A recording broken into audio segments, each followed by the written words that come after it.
শাপলা প্রতীক পাচ্ছে না এনসিপি, এর থেকে বেদনাদায়ক দুঃখজনক কষ্টের আর কিছুই হতে পারে না এনসিপির জন্য। তারা কত কথাই বলেছিল এনসিপি যদি শাপলা না পায় তাহলে অনেক কিছু করবে।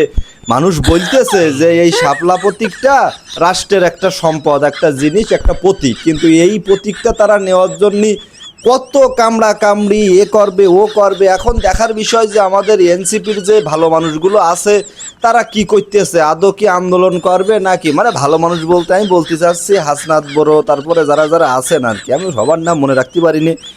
মানে আমার এইটা সমস্যা আছে, আমার নামটা মনে থাকে না, ভুলে যাই বলেন।